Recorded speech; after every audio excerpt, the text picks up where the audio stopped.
Hello guys, and welcome back to my channel. Precious K right here. If you're seeing this face for the first time, you are absolutely welcome to this channel, and if you're a returning subscriber, thank you so much for always stopping by.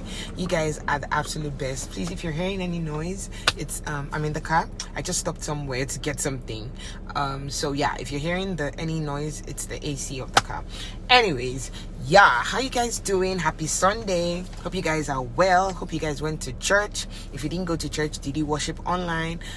Yeah, let's hear it in the comment section. Please make sure you like, comment, share, and you subscribe to this channel. You guys rate my look. Do you like my little Zara cap? I think this is called the Zara cap or something. Yeah, I tied it myself. And outfit is by Flourish, of course. In case you're watching me for the first time, I'm a designer. I'm a fashion designer. So yeah, if you have something and you want me to make it for you, holla at your girl. Anyways, that's it. Follow me on Instagram as well. The name will be on the screen at Flourish Design.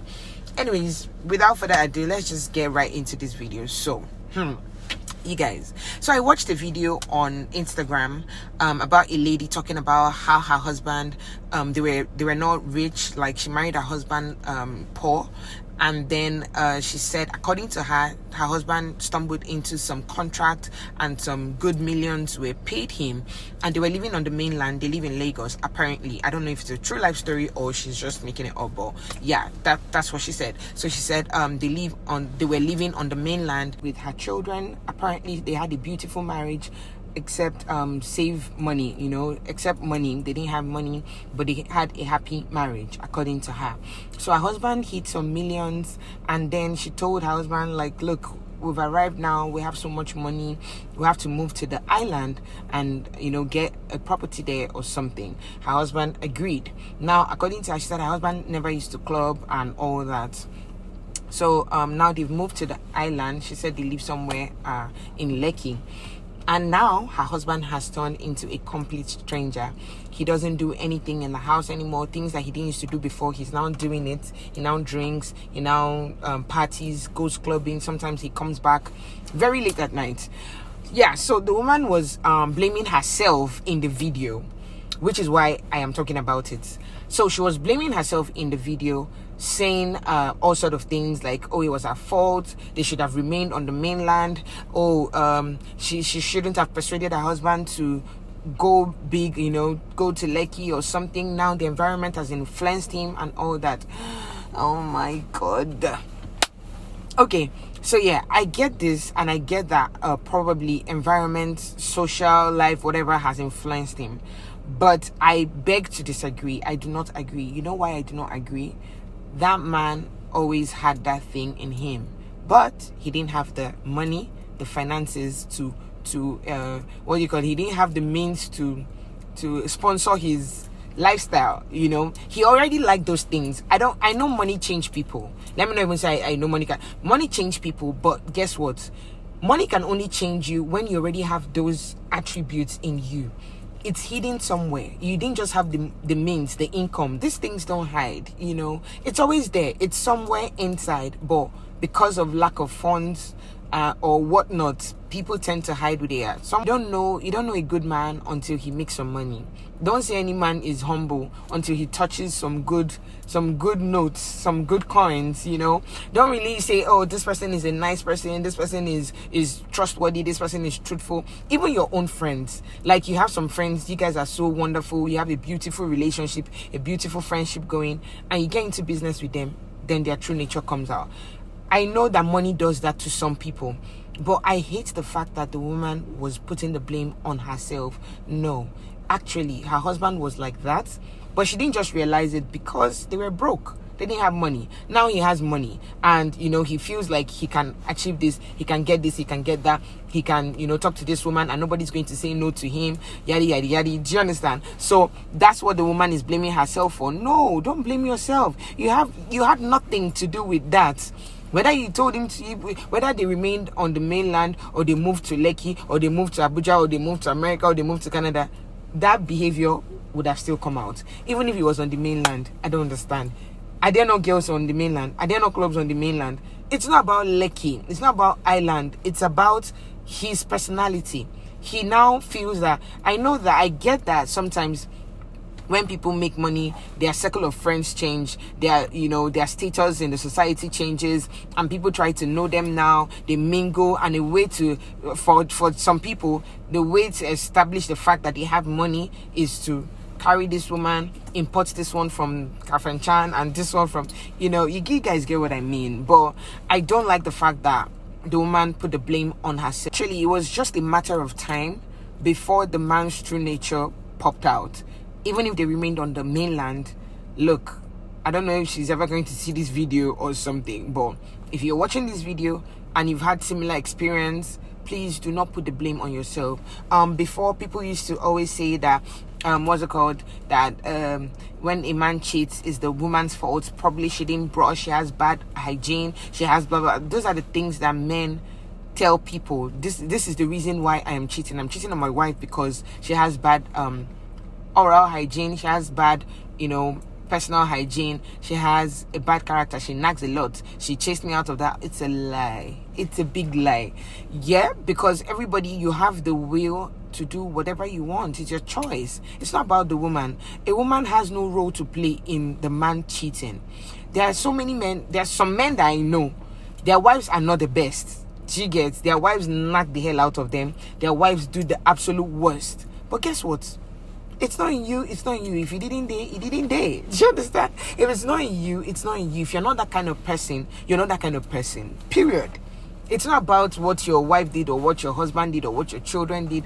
That's a lie. It's your choice. It's about discipline. It's about you. And any woman that is going through any form of whatever in her home, in her marriage, look, I know, I get it. Yes, a woman contributes to how the marriage turns out. The man also contributes to how the marriage turns out, or how the children turn out, or whatever. I get it. But the choice of actually cheating, going clubbing, staying out late, doing all the no's that you shouldn't be doing in a marriage is not dependent on a spouse. The ultimate decision lies on the man. I read a book about, I actually watched a video where Pastor Jerry's wife, was talking about the early years of her marriage. She said she almost broke her marriage by herself. And let me just give you guys a quick recap, and then we'll summarize this whole topic. So I heard when she was talking about how she used to nag her husband for no reason. She came from an angry background. She saw her parents get into a fight a lot or something in that nature, so that affected her. She got into marriage, she nagged her husband all the way through their marriage and all that. Why didn't Pastor Jerry go like, you know what, this woman, you are giving me trouble, I'm out, I'm looking for another woman? Guess what? Yeah, he said because of how his wife was behaving, that drew him closer to God. That made him pray more. That made him, seek the face of God just to distract himself.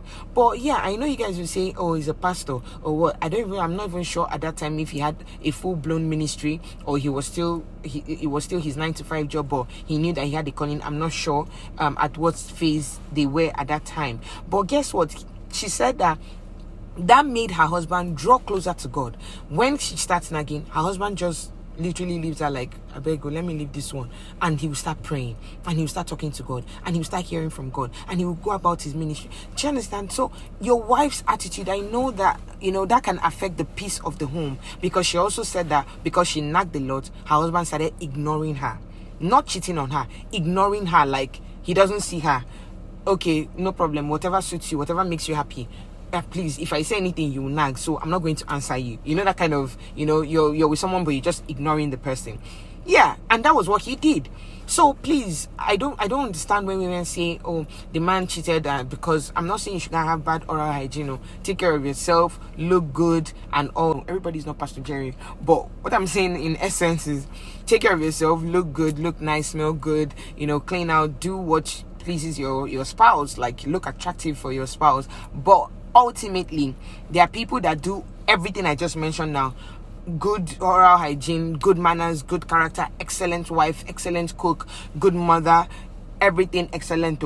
Guess what? Their husband still cheats. So it's not about that. It's the man's problem, or it's the woman's problem. It's not you. It's not about you. Do you understand what I'm saying? So don't put the blame on yourself. Let's go back to what we're talking about. So the lady was like, that yeah, she regrets pushing her husband to move to Lekki. Sister, no, it wasn't your fault. Even if you guys remained in on the mainland, it was a matter of time. It was going to show. The man was going to change anyway, because he already liked that kind of lifestyle, but because he have the circle of friends that indulged in that was why he wasn't doing it anyway. So yeah, but ultimately, pray for your marriage, pray for your spouse, because there are crazy people out there. So pray for your home, pray for your marriage, but ultimately, it's not your decision. You didn't do anything wrong. No, you didn't do anything wrong. You just craved for a better life. And what's wrong in doing that? Like, why would you want to live at the back of town when you can be in the center of, everything? So it wasn't your fault. You just wanted an upgrade. You wanted a good shift. Like, you wanted a better environment for your children, or as the case may be. I don't know how the living condition was before, but yeah, she just wanted a good life for herself and her children, and nothing wrong with that. The problem is your husband. Like I said, her husband is the main problem here.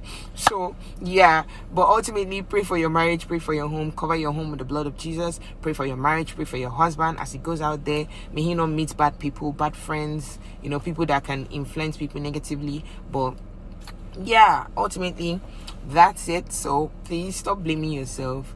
Be happy, pray to God, be happy, and leave the rest.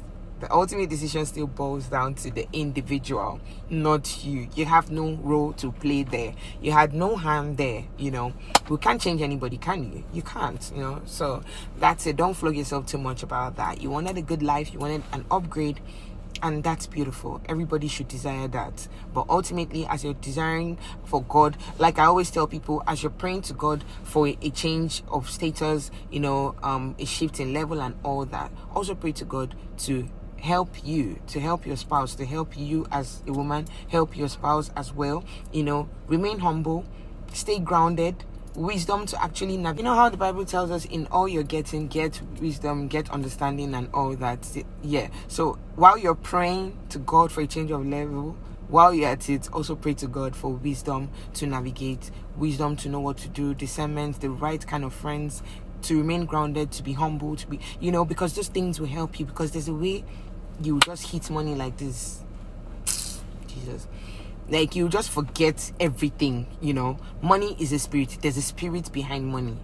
I don't want to sound too spiritual, but you guys get what I mean. Money can literally change you in a blink of an eye. So you pray to God to surround you with the right people. As God is elevating you, bring people to you that are grounded, people that can uplift you, people that can help you sustain that wealth, that money, that blessing. Because if you don't, then you're just going to mix up with the wrong people, and then just the way the money came is gonna go away. But yeah, that's not going to be anybody's portion. Let me know what you guys think in the comment section. Did I make any sense? Did you get my point? Yeah. Has this ever happened to you, or do you know someone it happened to? The worst thing that can happen to anybody is to go up and come down. So it's a crazy thing. Pray. Like, I'm not even joking. Pray while God is lifting you, God is blessing you. You were at point A and God moved you to point F or point D or point C. Do you understand? You need to pray to God for the right kind of people to come around you, because what money attracts the good and the bad. Money attracts the good and the bad. So pray to God to bring good people, positive people, people that will uplift you, not people that will encourage you to live a life that you were not living before anyway. So pray to God to lift you up and, bring the right circle of friends to you, the right people that will help you sustain the blessing, people that will keep you grounded, both in family, both in, to people that are already married, people that are rich, they are filthy, wealthy, so rich and all that, but their family is intact, people that, look out for those kind of people and, join yourself with those kind of people, because guess what? They're going to keep you grounded. When you come around people like that, even if you want to misbehave, they'll just, no, this is not how we do it and all that, So pray for the right people that will surround you, so that this blessing, so that this money God has given to you, you'll be able to sustain it. And above all, pray for wisdom, like I said. Yeah, so if I'm to give that woman an advice, please stop beating yourself up. Don't blame yourself for anything your husband is doing now. Pray for him to meet with the right people, because guess what? I mean, I'm sure he's probably associating with the wrong people now. Not like, you should have a strong will. We always say that have a strong will, but everybody is not the same. Some people really have a good head on their shoulders, and no matter how rich they get, they will remain grounded anyway. But yeah, this is her reality. So you can only pray to God to keep him grounded and, you know, pull him out from whatever it is that he has gotten himself involved in. Anyways, I've rambled too much in this video. Let me know what you guys think in the comment section, and let me know, has this ever happened to you? Do you know anybody it has happened to before? Do you have a story? Please put it down in the comment section, and I'll be there to respond to all your comments. Please make sure you like, comment, share, subscribe to this channel. Please tell someone to subscribe to this channel, Precious K, on YouTube. It's absolutely free. Please subscribe to my channel, and I'll see you guys in my next video. Love you guys. Bye.